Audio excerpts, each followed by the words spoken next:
Okay, let's study some SAT today. This is a test number 1 and section 3. In a right triangle, one angle measure x degree where sine x equal to 4 over 5. What is a cosine 90 minus x? So if I draw a triangle, right triangle, since the angle as a x, I'm going to put x degree as a here. And we know that all three angles will be 180. If one angle is a 90 and this angle is x degree, then I can express this angle as a 90 minus x. And this angle and this angle relation will be complementary angle. When you add it together, it will be a 90 degree. And since they says a sine x ratio as a 4 over 5, so katoa. So sine will be opposite over hypotenuse. Opposite side is a 4. Adjacent hypotenuse side will be 5. Then I can put Pythagorean triple 3, 4, 5 number. So this length is 3.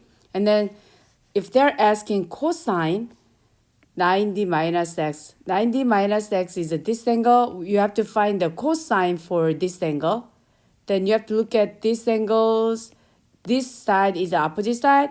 This side is the adjacent side. And hypotenuse is still hypotenuse. And cosine 90 minus x will be adjacent over hypotenuse. Adjacent will be 4 over 5. So it's the same as that value. Sine x will be always the same as a cosine 90 minus x. We call that as a cofunction identity. So remember that. And then number 8. Absolute value x minus 1 plus 1 equal to 0. Is there any value that satisfies this? I will set up the equation absolute value n minus 1 plus 1 to be a 0. And first step you solve it is subtract 1 from both sides. Absolute value n minus 1 equal to negative 1. Can you have absolute value to be a negative number? Never. So there's no such value that satisfies absolute value x n minus 1 equal to negative 1. And number 21st. Alma bought a laptop computer at a store that gave a 20% discount off. If they says 20% discount off of its original price, then you pay only 80%. And the total amount she paid to the cashier was P dollars, including 8% of a sales tax on the discounted price. Then which of the following represent the original price of a computer in terms of P? So let's say original price of computer as a X. And there's a original price of computer. And then they did a 20% discount. So you pay 80% of X. Then I express this one as a 0.8 times by X. This is a new discounted price. And then you have to pay tax. So 0.8x plus tax will be 8%. 8% of this price will be 0.08 of the price of the computer will be the price that she paid for the P. So if I simplify this one, 0.8x is a common factor. So I will factor out distributed property. And 1 plus 0.08 left. If you take the 0.8 out from each term, then this one is a 1 times over 0.8x. And this is the 0.08 times over 0.8x. So I took the 0.8 out here. Then you have left 1 and 0.08. So you factor out that become a P. And 0.8x with the combined together, added together, become a 1.08 equal to P price. And they want the expression which is original price of the computer in terms of p. So which means I have to express this one as x equal to. So to find the x equal to, you need to divide by 0.8 and then 1.08 on both sides. So x will be p over 0.8, 1.08. So the answer will be D. And then 28. If the system of inequality y is a greater than or equal to 2x plus 1 and y is a greater than 1fx minus 1 is graphed in the xy plane above, which quadrant contains no solution to the system. If I try to graph it,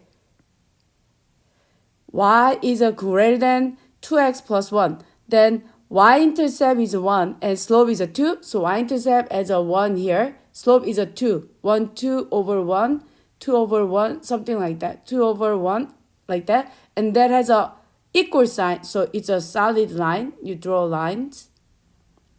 And then which portion will be the solution? Y is a greater than, so it's above here. And then if I choose another, and -1 now is y-intercept, -1 y-intercept, slope is a 1 over 2. So 1 over 2, 1 over 2, and then doesn't have an equal sign means you have to draw as a dashed line. And then y is a greater than that, so it will be this part.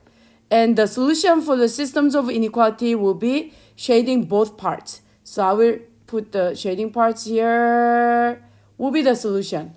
So I will see which quadrant they're talking about. The x-axis, y-axis is here. The solution set has a here, which is a first quadrant.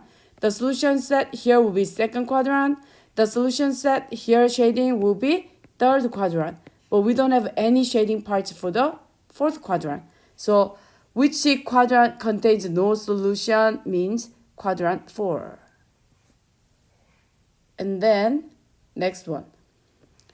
Which of the following is an equivalent form of the equation of the graph shown in the xy plane above, from which the coordinate of the vertex A can be identified as a constant in the equation? Coordinate of a vertex can be identified as a constant in the equation means they want the vertex form. Okay, quadratic function has 3 different forms, which is first, the one that they gave is x squared minus 2x minus 15, which is y equal to ax squared plus bx plus the c form is a standard form. Standard form, when you see the equation, you see the -15, which is this is a y-intercept. So they will say which form is the equivalent form of the equation that y-intercept appear as a constant. Then you have to pick standard form. They're asking what is a standard form. And they have a vertex form, which is y equal to a x minus h to the square plus k. This one has a h, k as a vertex. You see h and k in the equation. So they want the vertex can be identified as a constant in the equation, means they ask for the vertex form. Then how do you find the vertex from here? Then x equal to -b over 2a is a axis of symmetry. So if you try to find it, negative with a -2 over 2 times over 1 will be 2 over 2, which is 1. And you plug it in. Y equal to 1 square minus 2 times over 1 minus 15 will be 1 minus 2 minus 15. So it will be -16. So the vertex here will be 1, -16. Then how do you write the equation from this one? Y equal to a as a 1, because of the equation give you a value as a 1. So I will say just the 1 without writing 1. X minus h to the square minus 16k. So this is going to be a vertex form with the given this equation. They ask for this one. So y equal to x minus 1 to the square minus 16 will be the solution for this one. And then a dairy farmer uses a storage silo that is in the shape of the right circular cylinder above. If the volume of the silo is 72 pi cubic yards, what is the diameter of the base of cylinder in yards? So to solve this problem, you have to know what is the formula for the volume of a cylinder. Volume of a cylinder will be pi r square h. And they gave you the 8 yard as a h. And then r, we don't know. But the value the volume giving 72 pi. So I'm going to plug it in. 72 pi equal to pi r square with a 8. And divide by pi, because it has a pi on both sides, so cancel out. 72 equal to 8r squared. And then divide by 8 on both. So 9 equal to r squared, take a square root. R will be, I cannot take a negative 3. So you usually, when you solve problems like this, you have to say plus minus 3. But I cannot take a negative for the radius. So R, I have to take as a 3. But the question is, they're asking for the diameter. So 2 times of radius, which is a 2 times of 3, will give you diameter, which is a 6 as a diameter.